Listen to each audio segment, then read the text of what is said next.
Olá, meu nome é Manuel Gibson. Bem-vindo a mais um curso de telecomunicações.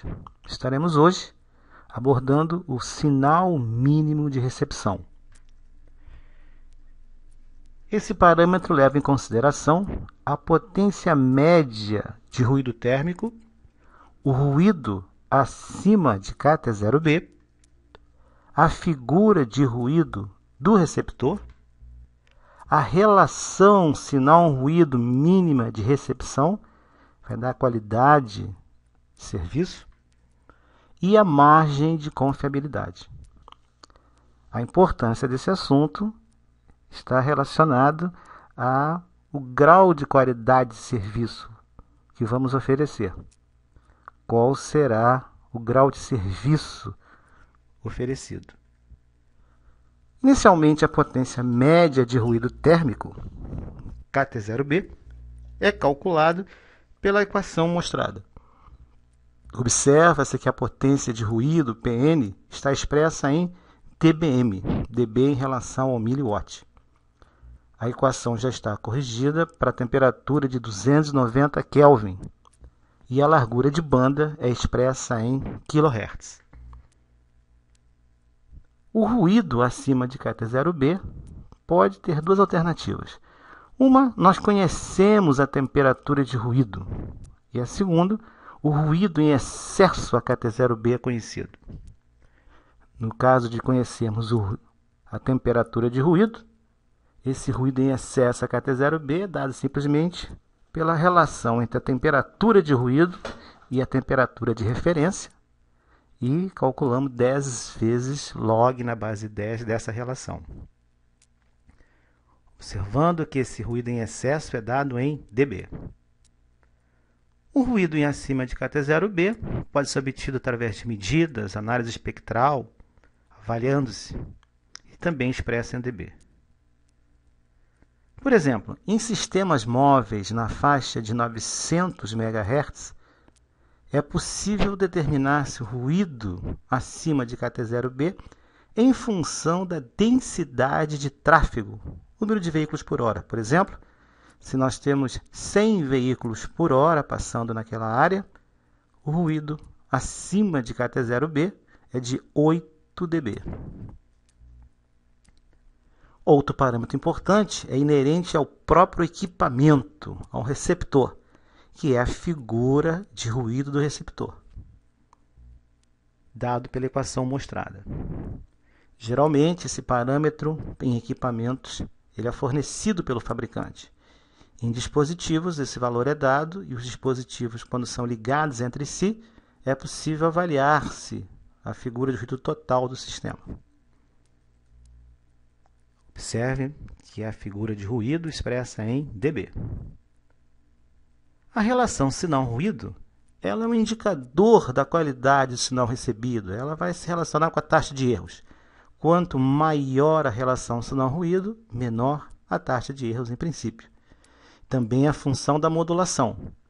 Existem sistemas que operam com modulação que são mais resistentes ao ruído.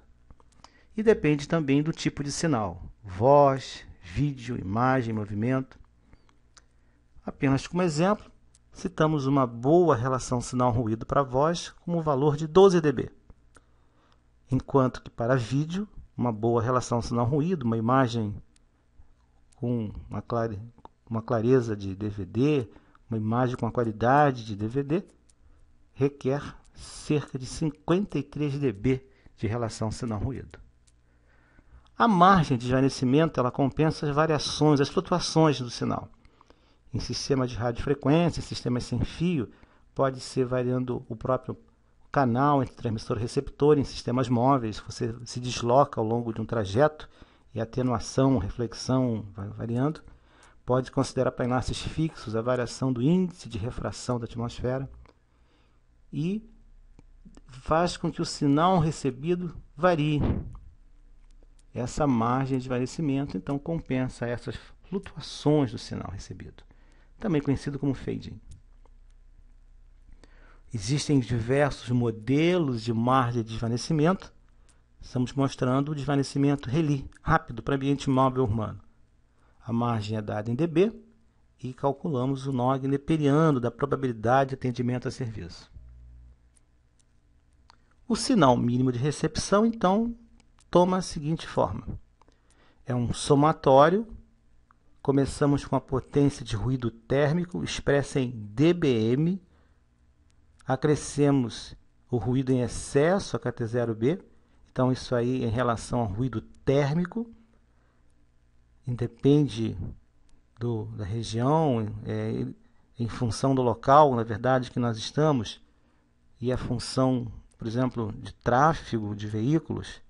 E o ruído térmico ele existe ao longo de todas as faixas de frequência.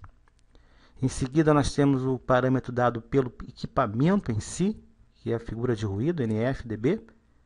Em seguida, pelo grau de qualidade de serviço pretendido, relação sinal-ruído. E, finalmente, qual é a porcentagem de atendimento, dado pela margem de confiabilidade. Então, observe na figura que a referência em dBm, uma potência, é a potência de ruído térmico. A base, também chamado patamar de ruído, limiar de ruído, nível mínimo de ruído. Depois temos o ruído em excesso, a KT0B. Então, vemos que isso é em relação ao local de trabalho. Depois temos o fator de ruído, que é a função do equipamento que estamos utilizando. A relação sinal-ruído, a qualidade de serviço pretendido. Observa que quando somamos o ruído térmico, o excesso e o sinal discernível, e o fator de ruído, temos o menor sinal discernível. Isso é importante em radar. Depois temos a relação sinal-ruído da qualidade. Acrescentamos a margem de confiabilidade, obtendo assim o sinal mínimo de operação em dBm. Observa que é estatístico. O sinal poderá sofrer flutuações e ele ser recebido abaixo do mínimo, o que vai aumentar a taxa de erro e poderá, inclusive, romper esse enlace. Sinais excessivamente elevados podem provocar interferência sobre alcance. Então, em telecomunicações, trabalhamos com uma faixa de operação entre um sinal mínimo e um sinal máximo. Vejamos um exemplo. Vamos considerar um sistema móvel que operando com 200 kHz de largura de banda, com um tráfego de 100 veículos por hora, ou a figura de ruído receptor dado pelo fabricante 8,2 dB, a relação sinal do ruído mínimo para o serviço pretendido 17 dB, queremos uma probabilidade de serviço 70%. Qual o sinal mínimo de operação? Primeiro calculamos a potência de ruído térmico, a base. Acrescentamos o ruído em excesso, a KT0B. Calculamos a margem, observe no denominador 70%, log neperiano 0,7, o numerador log neperiano 0,5, tudo isso log na base 10 vezes 10. E obtemos 2,9 dB de margem de confiabilidade. Somando os parâmetros, obtemos que o sinal mínimo de operação é de menos 84,9 dBm. Esse, então, seria o sinal que daria a qualidade de serviço pretendida com a margem de confiabilidade especificada. Obrigado por ter assistido e até a próxima.